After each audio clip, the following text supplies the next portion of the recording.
ಭದ್ರಾ ಮೇಲ್ದಂಡೆ ಅಂದ್ರೆ ಬಲದಂಡೆ ನೀರು ವಿಚಾರಕ್ಕೆ ಸಂಬಂಧಪಟ್ಟಂತೆ ಇದೀಗ ತೀವ್ರ ಹೋರಾಟವನ್ನ ಕೂಡ ನಡೆಸಲಾಗ್ತಾ ಇದೆ. ಇದೀಗ ಭದ್ರಾ ಬಲದಂಡೆ ನೀರಿಗಾಗಿ ಹೋರಾಟಗಳು ಕೂಡ ನಡೀತಾ ಇದೆ. ಹೆದ್ದಾರಿ ಬಂದ್ ಮಾಡಿ ಪ್ರೊಟೆಸ್ಟ್ ಅನ್ನ ಮಾಡಲಾಗ್ತಾ ಇದೆ. ಮಾಜಿ ಸಚಿವ ರೇಣುಕಾಚಾರ್ಯ ನೇತೃತ್ವದಲ್ಲಿ ಪ್ರತಿಭಟನೆ ಆಗ್ತಾ ಇದೆ. ದಾವಣಗೆರೆ ನಗರದ ಬಾಡಾ ಕ್ರಾಸ್ ಬಳಿ ಹೆದ್ದಾರಿ ಬಂದ್ ಮಾಡಲಾಗಿದೆ. ರೇಣುಕಾಚಾರ್ಯರನ್ನ ವಶಕ್ಕೆ ಪಡೆಯುವುದಕ್ಕೆ ಹರಸಾಹಸವನ್ನು ಕೂಡ ಪಡ್ತಾ ಇದ್ದಾರೆ ಅಧಿಕಾರಿಗಳು. ರೇಣುಕಾಚಾರ್ಯರನ್ನ ವಶಕ್ಕೆ ಪಡೆಯುವಾಗ ತಳ್ಳಾಟ ನೂಕಾಟ ಕೂಡ ಆಗಿದೆ. ತಳ್ಳಾಟ ನೂಕಾಟದ ವೇಳೆ ಗಾಯಗೊಂಡಿದ್ದಾರೆ ರೇಣುಕಾಚಾರ್ಯ. ಪೊಲೀಸರ ವಿರುದ್ಧ ಆಕ್ರೋಶವನ್ನ ವ್ಯಕ್ತಪಡಿಸಿದ್ದಾರೆ ರೇಣುಕಾಚಾರ್ಯ. ಗೂಂಡಾಗಳು ನೀವು ಅಂತ ಹೇಳಿ ರೇಣುಕಾಚಾರ್ಯ ಕೆಂಡಾಮಂಡಲರಾಗಿದ್ದಾರೆ.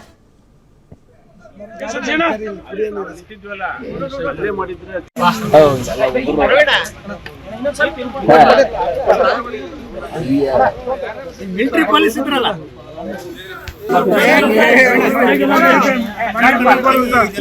ರಾತ್ರಿ ಮಕ್ಕಳು ಮನೆಗೆ ಫೋನ್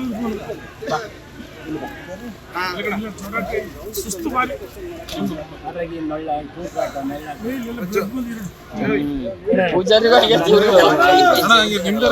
ಬ್ಯಾರಿಕೇಡ್ ಹಾಕಿದ್ದು ಹಾಕಿ ಪೊಲೀಸ್ ವ್ಯಾನಿಗೆ ಹಿಡ್ಕೊಂಡು ತಳ್ಳಿಬಿಟ್ಟು ರಕ್ತ ಮಾತಲ್ಲ.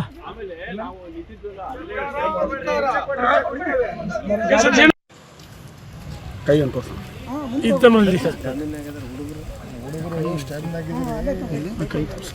ಇಲ್ಲಿ ಆಮೇಲೆ ಇತ್ತ ಮಂದಿ ಇಲ್ಲಿ ಆಮೇಲೆ ಇತ್ತ ಮಂದಿ ಇಲ್ಲಿ ಆಮೇಲೆ ಇತ್ತ ಮಂದಿ. ನೋಡಿ, ಮಾಜಿ ಸಚಿವ ರೇಣುಕಾಚಾರ್ಯರವರ ನೇತೃತ್ವದಲ್ಲಿ ಪ್ರತಿಭಟನೆಯನ್ನು ನಡೆಸಲಾಗ್ತಾ ಇದೆ. ಭದ್ರಾ ಬಲದಂಡೆ ನೀರು ವಿಚಾರಕ್ಕೆ ಸಂಬಂಧಪಟ್ಟಂತೆ ಹೆದ್ದಾರಿಯನ್ನ ಬಂದ್ ಮಾಡಿ ತಮ್ಮ ಆಕ್ರೋಶವನ್ನ ಕೂಡ ವ್ಯಕ್ತಪಡಿಸ್ತಾ ಇದ್ದಾರೆ. ಈ ಸಂದರ್ಭದಲ್ಲಿ ನೂಕು ನುಗ್ಗಾಟ ಕೂಡ ಉಂಟಾಗಿದೆ. ರೇಣುಕಾಚಾರ್ಯರನ್ನ ಎಳೆದಾಟ ಮಾಡಲಾಗಿರುವಂಥದ್ದು. ಈ ಸಂದರ್ಭದಲ್ಲಿ ಅಲ್ಲಲ್ಲಿ ತರ್ಚಿರುವಂತಹ ದೃಶ್ಯಗಳನ್ನ ಕೂಡ ಗಮನಿಸ್ತಾ ಇದ್ದೀರಿ. ಡೀಟೇಲ್ಸ್ ಕೊಡ್ತಾರೆ ನನ್ನ ಕಲೀಗ ಮಲ್ಲಿಕಾರ್ಜುನ ಫೋನು ಸಂಪರ್ಕದಲ್ಲಿದ್ದಾರೆ. ಎಸೇನು ಮಲ್ಲಿಕಾರ್ಜುನ, ಭದ್ರಾ ಬಲದಂಡೆ ನೀರು ವಿಚಾರಕ್ಕೆ ಸಂಬಂಧಪಟ್ಟಂತೆ ಪ್ರೊಟೆಸ್ಟ್ ಆಗ್ತಾ ಇತ್ತು. ಪ್ರೊಟೆಸ್ಟ್ ಆದಂತಹ ಸಂದರ್ಭದಲ್ಲಿ ಏನೆಲ್ಲ ಆಯಿತು, ಪೊಲೀಸರು ಮತ್ತೆ ರೇಣುಕಾಚಾರ್ಯ ಅವರ ನಡುವೆ ಏನೆಲ್ಲ ವಾಗ್ವಾದ ಆಯಿತು ಅಂತ ಹೇಳಿ. ರಮೆ ಏನಂತಂದ್ರೆ ಭದ್ರಾ ಮೇಲ್ದಂಡೆ ಕಾಲುವೆ ವಿಚಾರ ಸಂಬಂಧಪಟ್ಟಂತೆ ಇಂದು ದಾವಣಗೆರೆಯ ರಾಷ್ಟ್ರೀಯ ಹೆದ್ದಾರಿ 4ರಲ್ಲಿ ಒಂದು ಪ್ರತಿಭಟನೆಯನ್ನು ಹಮ್ಮಿಕೊಳ್ಳಲಾಗಿತ್ತು. ಇನ್ನು ಮಾಜಿ ಶಾಸಕ MP ರೇಣುಕಾಚಾರ್ಯ ಅವರ ನೇತೃತ್ವದಲ್ಲಿ ಒಂದು ಪ್ರತಿಭಟನೆಯನ್ನು ಹಮ್ಮಿಕೊಂಡಿತ್ತು. ಇನ್ನು ಹೋರಾಟ ತೀವ್ರ ಸ್ವರೂಪ ಹೋಗುವಂತ ಸಂದರ್ಭದಲ್ಲಿ ಅಂದ್ರೆ ಕೋಟಿ ಹೆದ್ದಾರಿಯನ್ನ ಬಂದ್ ಮಾಡಿ ಏನು ವಾಹನಗಳನ್ನು ತಡೆ ಹಿಡಿಯುವಂತ ಕೆಲಸ ಸಂದರ್ಭದಲ್ಲಿ ಪೊಲೀಸರು ಮತ್ತು ಏನು ರಾಜಕಾರಣಿಗಳ ನಡುವೆ ಅಂದ್ರೆ MP ರೇಣುಕಾಚಾರ್ಯ ಮತ್ತು ಅವರ ಸಂಘಟನೆ ನಡುವೆ ಒಂದು ವಾಗ್ವಾದ ಉಂಟಾಗುತ್ತೆ. ಯಾಕಂತಂದ್ರೆ ಪೂರ್ತಿ ಹೆದ್ದಾರಿಯನ್ನ ಬಂದ್ ಮಾಡುವಂತ ಸಂದರ್ಭದಲ್ಲಿ ಅಲ್ಲಿರ್ತಕ್ಕಂಥ ವಾಹನಗಳು ಸಾಲುಗಟ್ಟಲೆ ಕಿಲೋಮೀಟರ್ ಗಟ್ಟಲೆ ನಿಲ್ಲುವಂತದ್ದು. ಈ ವೇಳೆಯಲ್ಲಿ ಪೊಲೀಸರು ರೇಣುಕಾಚಾರ್ಯ ಮತ್ತೆ ಇಲ್ಲಿರ್ತಕ್ಕಂತಹ ಮಾಡಾಳ್ ಮಲ್ಲಿಕಾರ್ಜುನ್ ಸೇರಿದಂತೆ ಲೋಕಿಕೆರೆ ನಾಗರಾಜ್ ಅವರನ್ನು ಕೂಡ ವಾಹನದಲ್ಲಿ ತುಂಬುವಂತ ಸಂದರ್ಭದಲ್ಲಿ ರೇಣುಕಾಚಾರ್ಯ ಅವರಿಗೆ ಸಣ್ಣ ಪುಟ್ಟ ತರ್ಚಿದ ಗಾಯಗಳು ಆಗ್ತಕ್ಕಂಥದ್ದು. ಈ ಸಂದರ್ಭದಲ್ಲಿ ರೇಣುಕಾಚಾರ್ಯ ಮತ್ತೆ ಪೊಲೀಸರ ನಡುವೆ ಒಂದು ವಾಗ್ವಾದ ಉಂಟಾಗುತ್ತೆ. ವಾಗ್ವಾದ ಉಂಟಾದ ನಂತರದಲ್ಲಿ ಅವರನ್ನು ವಾಹನದ ಮುಖಾಂತರವಾಗಿ ದಾವಣಗೆರೆಯ ಸಶಸ್ತ್ರ ಮೀಸಲು ಪೊಲೀಸ್ ಏನು ಮೈದಾನ ಏನಿದೆ ಅಲ್ಲಿ ತಂದು ಅವ್ರನ್ನ ಮತ್ತೆ ಪುನಃ ಬಿಡುಗಡೆ ಮಾಡಲಾಗುತ್ತೆ. ಈ ಸಂದರ್ಭದಲ್ಲೂ ಅದೇ ರೇಣುಕಾಚಾರ್ಯ ಅವರು ಮತ್ತೆ ಪ್ರತಿಭಟನೆ ಕೊಡ್ತಾರೆ. ಯಾಕಂತಂದ್ರೆ ಪೊಲೀಸರವರು ರೈತರ ಪರವಾಗಿ ನಿಲ್ಲೋದ್ರ ಬದಲಾಗಿ ಕೇವಲ ಸರ್ಕಾರದ ಹೇಳಿಕೆಗಳ ವಿಚಾರಕ್ಕೆ ಸಂಬಂಧಪಟ್ಟಂತೆ ನಮ್ಮನ್ನ ಏನು ಬಂಚುವಂಥದ್ದು ಮತ್ತೆ ನಮ್ಮ ಮೇಲೆ ಹಲ್ಲೆಯನ್ನು ಮಾಡುವಂತ ಒಂದು ಕೆಲಸವನ್ನ ಮಾಡ್ತಾ ಇದ್ದಾರೆ. ಈ ಕಾರಣಕ್ಕಾಗಿ ಪೊಲೀಸರು ತೀರಾ ಗೋಂಡಾ ಒಂದು ವರ್ತನೆಯನ್ನು ಕೂಡ ಮಾಡ್ತಿದ್ದಾರೆ. ಹಾಗಾಗಿ ಇವರ ಒಂದು ಗೋಂಡಾ ವರ್ತನೆ ಮತ್ತೆ ಸರ್ಕಾರದ ಒಂದು ನಡೆಯನ್ನ ಖಂಡಿಸ್ಬಿಟ್ಟು ಪ್ರತಿಭಟನೆಯನ್ನ ಮಾಡ್ತಕ್ಕಂಥದ್ದು. ಈ ಸಂದರ್ಭದಲ್ಲಿ ಯಾವುದೇ ಕಾರಣಕ್ಕೂ ಕೂಡ ನಾವು ಪ್ರತಿಭಟನೆಯನ್ನ ಹಿಂಪಡಲಿಕ್ಕೆ ಸಾಧ್ಯವಿಲ್ಲ ಅನ್ನೋ ಒಂದು ಮಾತನ್ನು. ಯಾಕಂತಂದ್ರೆ ನಾವು ರೈತರ ಪರವಾಗಿ ನಾವು ನಿಂತು ಹೋರಾಟ ಮಾಡುವಂತ ಸಂದರ್ಭದಲ್ಲಿ ಈ ತರ ಒಂದು ಏನು ಅಮಾನುಷವಾದಂತ ವರ್ತನೆ ಮಾಡ್ತಕ್ಕಂಥದ್ದು ಎಷ್ಟು ಮಟ್ಟಿಗೆ ಸರಿ ಅನ್ನುವಂತ ಒಂದು ಪ್ರಶ್ನೆಯನ್ನ ರೇಣುಕಾಚಾರ್ಯ ಮಾಡ್ತಿದ್ದಾರೆ. ಒಟ್ಟಾರೆಯಾಗಿ ಏನು ರೈತರ ಪರವಾಗಿ ಮತ್ತೆ ಭದ್ರಾ ಮೇಲ್ದಂಡೆಯ ನಾಲೆ ಏನು ವಿಚಾರಕ್ಕೆ ಸಂಬಂಧಪಟ್ಟಂತೆ ಏನಿದೆ ಈ ವಿಚಾರಕ್ಕೆ ಸಂಬಂಧಪಟ್ಟಂತೆ ಒಂದು ಪ್ರತಿಭಟನೆ ಮಾಡುವ ಸಂದರ್ಭದಲ್ಲಿ ಪೊಲೀಸರು ಮತ್ತು ಏನು ರಾಜಕಾರಣಿಗಳ ನಡುವೆ ಒಂದು ದೊಡ್ಡ ಮಟ್ಟದ ಒಂದು ವಾಗ್ವಾದ ಉಂಟಾಗುತ್ತೆ.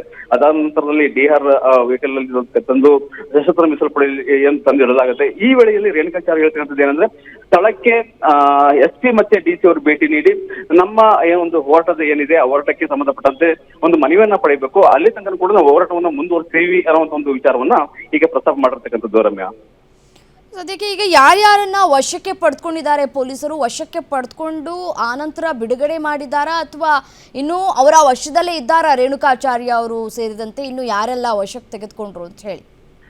ರಮ್ಯಾ, ಅಂದ್ರೆ ಈ ಒಂದು ಹೋರಾಟಕ್ಕೆ ಸಂಬಂಧಪಟ್ಟಂತೆ ಈಗಾಗಲೇ ರೇಣುಕಾ ಮಾಡಾಳ್ ಮಲ್ಲಿಕಾರ್ಜುನ್ ಅಂದ್ರೆ ಚನ್ನಗಿರಿಯ ಪರಾಜಿತ ಅಭ್ಯರ್ಥಿಯಾಗಿರ್ತಕ್ಕಂಥ MLA ಪರಾಜಿತ ಅಭ್ಯರ್ಥಿಯಾಗಿರ್ತಕ್ಕಂಥ ಮಾಡಾಳ್ ಮಲ್ಲಿಕಾರ್ಜುನ್, ಮತ್ತೆ ದಾವಣಗೆರೆ ಉತ್ತರ ಕ್ಷೇತ್ರದ ಪರಾಜಿತ ಅಭ್ಯರ್ಥಿಯಾಗಿರ್ತಕ್ಕಂತಹ ಲೋಕಿಕೆರೆ ನಾಗರಾಜು ಹಾಗೂ ರೈತ ಮುಖಂಡರಾಗಿರ್ತಕ್ಕಂಥ ಕೊಳೆನಲ್ಲಿ ಸತೀಶ್ ನಾಗೇಶ್ವರ ರಾವ್ ಸೇರಿದಂತೆ ಹಲವು ಏನು ರಾಜಕೀಯ ಮುಖಂಡರನ್ನ ಏನು ಬಂಧಿಸಿರ್ತಕ್ಕಂಥ ಬಂಧನ ಆದ ನಂತರದಲ್ಲಿ DR ಮೈದಾನದಲ್ಲಿ ಅವ್ರನ್ನ ಬಿಡುಗಡೆ ಮಾಡ್ತಾರೆ. ಬಿಡುಗಡೆ ಮಾಡಿದ ನಂತರದಲ್ಲಿ ಮತ್ತೆ ಇವರೊಂದು ಪ್ರತಿಭಟನೆಯನ್ನು ಹಮ್ಮಿಕೊಳ್ತಕ್ಕಂಥದ್ದು. ಅಂದ್ರೆ ಪೊಲೀಸರು ನಮ್ಮ ಮೇಲೆ ಏನು ತೀವ್ರತರವಾದಂತಹ ಒಂದು ಹಲ್ಲೆಯನ್ನ ಮಾಡಿದ್ದಾರೆ, ಮತ್ತೆ ತೀವ್ರತರವಾದ ಒಂದು ಅಮಾನುಷವಾಗಿ ನಮ್ಮನ್ನ ನಡೆಸ್ಕೊಂಡಿದ್ದಾರೆ. ಆ ಕಾರಣಕ್ಕೋಸ್ಕರ ಮತ್ತೆ ರೈತರ ಪರವಾಗಿ ನಾವು ಹೋರಾಟವನ್ನ ಮಾಡ್ಲಿಕ್ಕೆ ಮುಂದಾದ್ರೂ ಕೂಡ ನಮಗೆ ಒಂದು ನಮ್ಮ ಮೇಲೆ ಹಲ್ಲೆಯನ್ನ ಮಾಡ್ತಕ್ಕಂಥದ್ದು ಮತ್ತೆ ನಮ್ಮನ್ನ ತಕ್ಷಣಕ್ಕೆ ಬಂಧಿಸುವಂಥದ್ದು.